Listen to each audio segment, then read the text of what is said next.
advices for the parents, the next question is, from the group of educators who have joined us today.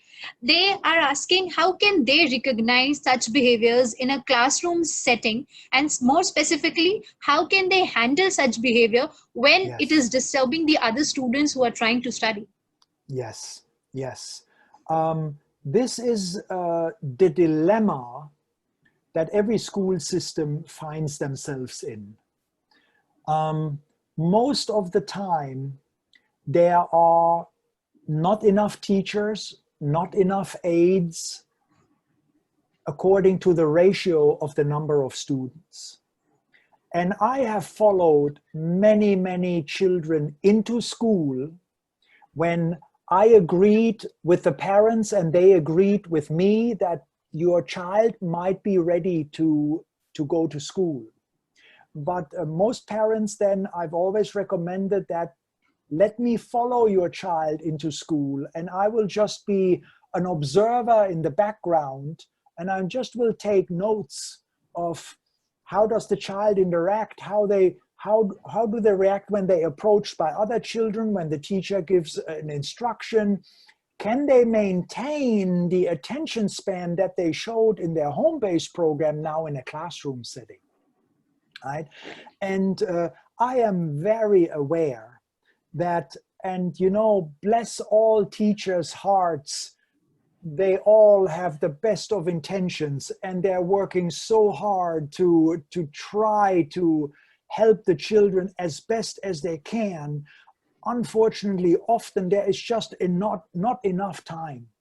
So oftentimes I see children left idle, and if they can stim in a very nice way where they don't disturb anyone else, or and then oftentimes teachers, they allow the child to stim in a corner, but the child is completely alone in their world. Nobody's joining them, and when a teacher is lucky, then they can spend a few minutes here and there, or an aide can spend a few minutes here and there with the child. But if you look at the entirety of the 6 hours that a child is in school, the attention that any teacher can give to a child is very limited, right? So this project that I'm part of in Japan at the moment, where I'm helping a mom who did a successful home-based program. I'm helping her train kindergarten teachers, daycare center teachers. In Japan, when the parents both are working, or they can drop off their children at a daycare center, and by law, the daycare center is required to take the child. Right? And of course, they also drop off their autistic children, and most of the teachers do not know how to handle them. So I'm right now involved in a project of training those teachers. And what I have discovered is, even if a child out of 6 hours a day is taken aside into a special focus room, one-on-one, with one of the aides or one of the teachers, and all the distractions are removed for 1 hour a day, it makes an enormous difference how the children start to change their relationships to the teachers and to other children. Okay, so it is possible, and you can do it effectively, even in a school setting, but there has to be some kind of a setup where the child can literally be guided to a focus room where they, at least for an hour, they don't have to deal with all the noise and all the screeching and all the demands that are made of them, and all. At least they have an hour that day where somebody loves them for who they are and where somebody is there for them, right? That makes a big difference. So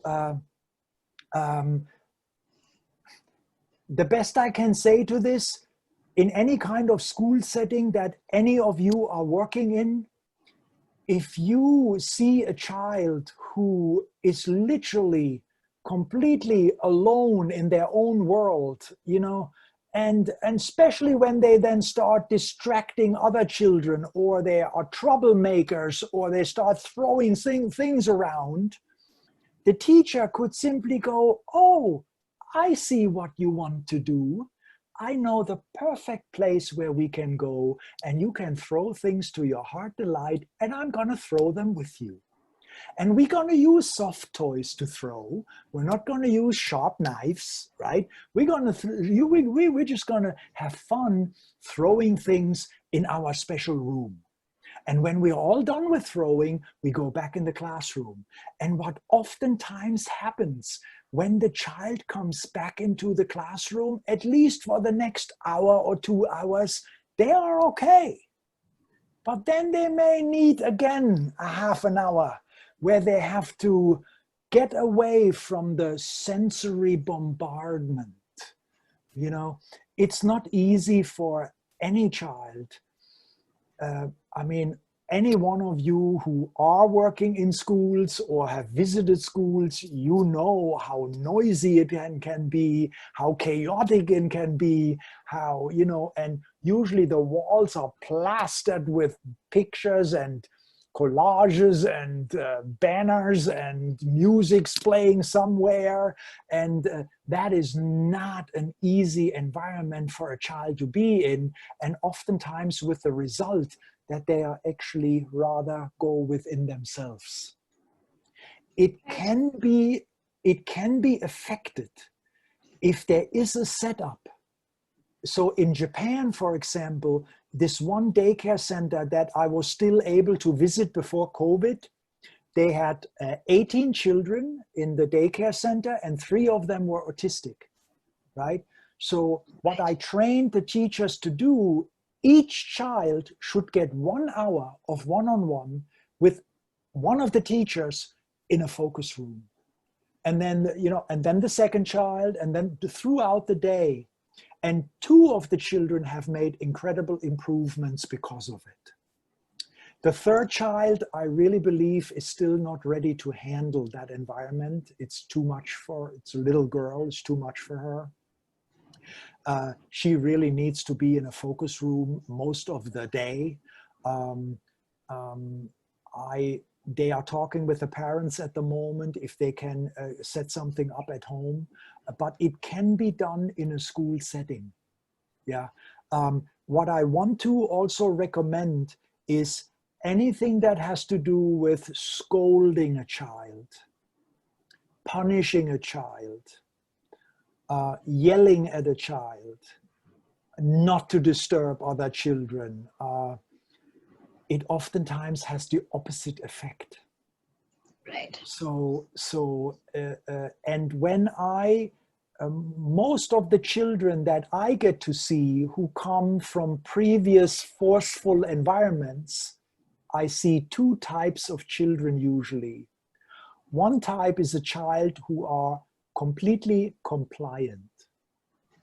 They follow every single instruction. They are really good girls and really good boys. And they have actually very nice behaviors, but they have no idea how to socially interact with other people. They have no friends, right? They become prompt dependent. So in other words, they only function well when somebody tells them exactly what to do. Left to their own devices, they are again in the world of themselves. The other type of child that I see is children who get physically aggressive. They are the ones who are fighting against being forced, who actually start scratching, hitting teachers, kicking teachers, because they are fighting against being forced. So usually I see these 2 types of children when parents come to me. And then I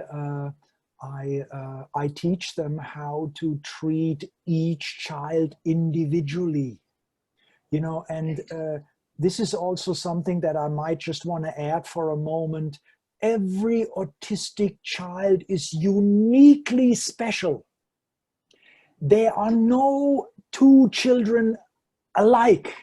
They all have different stims. They all have different behavior. They all have different levels of functioning, different levels of cognitive abilities, different levels of speech. Some are nonverbal, some talk nonstop. So each child really, you ideally, in my approach, you have to tailor the program around the child. Right. Most of the times in schools, we are expecting the child to conform to what we want them to do.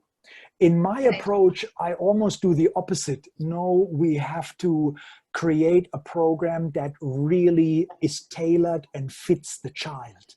And each program is different for every child.